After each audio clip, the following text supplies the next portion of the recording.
Well, another exciting day today as we finish out our 2018 signing class. We were one of the staffs that really liked the early signing period. We thought that was a big advantage for us to, get guys committed and sign them earlier, that we could spend our January finishing off our class and then starting to work on 2019. And one thing that happened here late, in January, not really late in January, but throughout the process, we were able to commit some preferred walk-ons that we think are really important to our program. We want to give local guys an opportunity to play here, so you'll see that Tyler Burrian from Red River, Zach Murphy from Central, Kate Salentine from Crookston, Vic Isaac from Fargo South. Those guys are really important guys in our program, giving guys an opportunity, and they come in and they're special because they're going to work hard and really prove that they can play at this level. And then we finished up by signing 4 other guys, a couple more defensive backs. And, in the class, you'll see a lot of defensive backs. You'll see a lot of linebackers where we felt we really needed to improve our depth to become a better football program. Also signed a running back. We're excited that Otis Way has decided to join our program. We think he's a really tough, hard-nosed running back and came highly recommended from Coach Feeney down there at Moorhead, who we have a lot of respect for throughout the years. He's coaching in the region and turned out a lot of good players. With that, I will open it up to questions. Coach, those preferred walk-ons oftentimes are the glue guys, aren't they? Don't you? That seems to be what they transition into a little bit. Yeah, they're special. As you look and study walk-ons throughout the years, you look at your alums.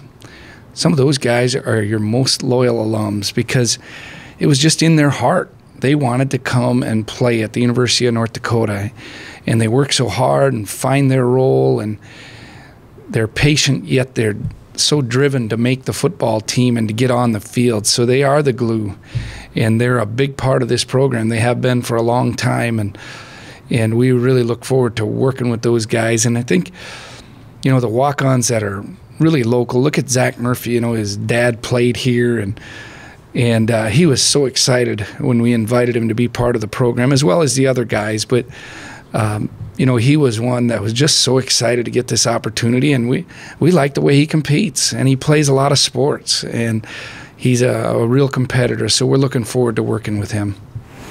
When did you guys first start looking at Otis, and does he remind you of anyone you have on your team now, say like a John Santiago in terms of how he plays? Well, we looked at Otis last summer. He was in our camp, and it was just that we needed to get some things done in other positions before we offered running backs. And so we were recruiting him during the whole process, and we had to ask Otis to be a bit patient.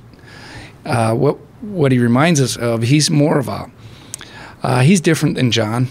He's kind of put together, more solid, and probably doesn't he's a sprinter, but John's pretty unique in the way he can cut and all that. But we think Otis can be a really good player. Now, for a small guy, he runs with some real power and runs through tackles. So, we think he's going to be able to do that even at this level because he's very powerful for his size.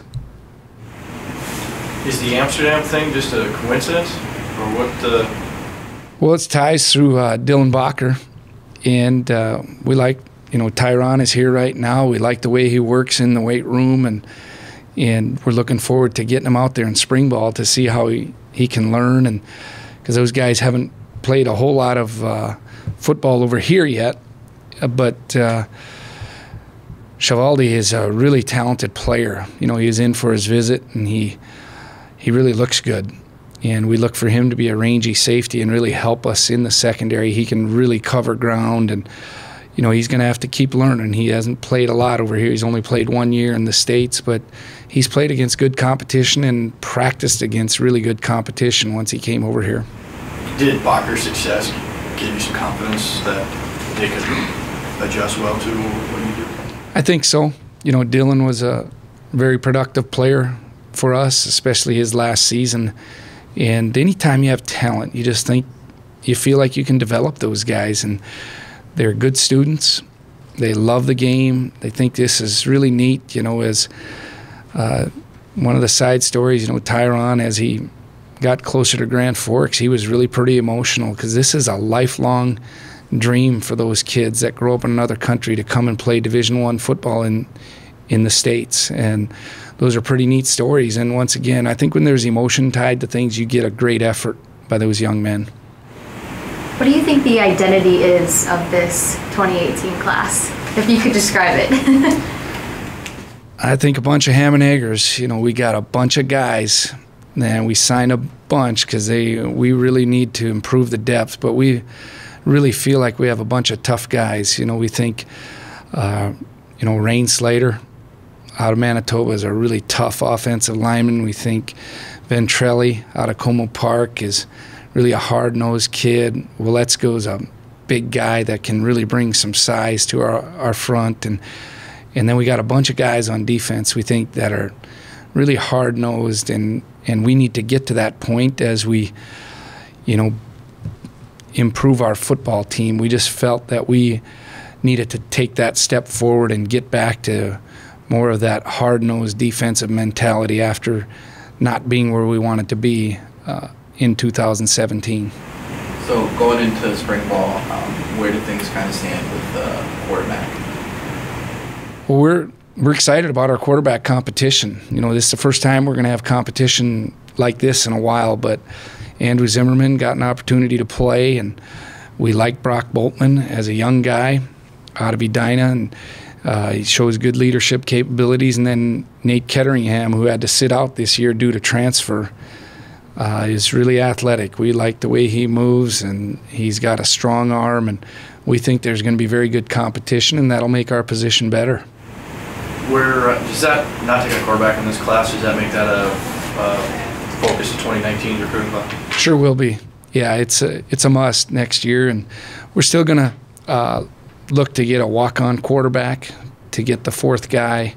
Since we moved Brad Heidelbaugh to receiver, we'd like to get a fourth guy in here, and there's still guys out there that are looking for places to go, so we'll continue to work on that and get a fourth guy in here. But yes, in 2019, that's going to be big for us, and we've already begun evaluating those guys quite heavily already.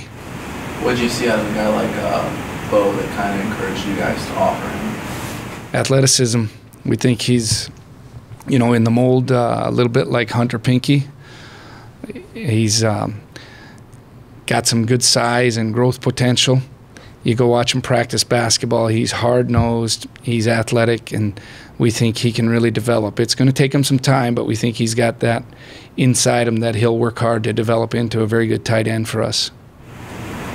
As a staff, you guys have a lot of multi-sport athletes on your team. Is that something you kind of look for when you're evaluating recruits? As this kind of a coincidence? Or? No, I think we look at it. We evaluate guys in other sports, and we like guys that want to compete year-round. There was some goofy stat out there, the guys participating in the Super Bowl, how many of them were multi-sport athletes? A lot of those guys are.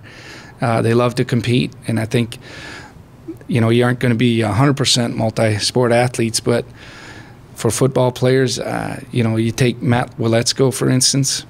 That's just great that he plays high school basketball. It helps his conditioning. It keeps working his feet and keeps improving. He looks really good right now as he's getting to the end of his basketball season. Last summer, we felt that he could do that. He was coming off an injury his junior year, and that sport has helped him develop. How's Deion Harris's off-season been? He's making progress.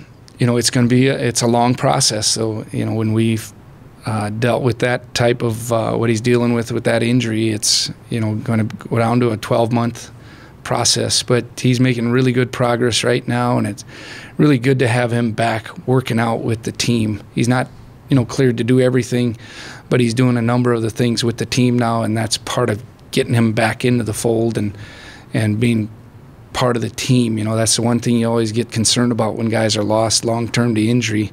How do you keep them involved in the day-to-day operations and the activities? And he's able to do that at a much higher level now.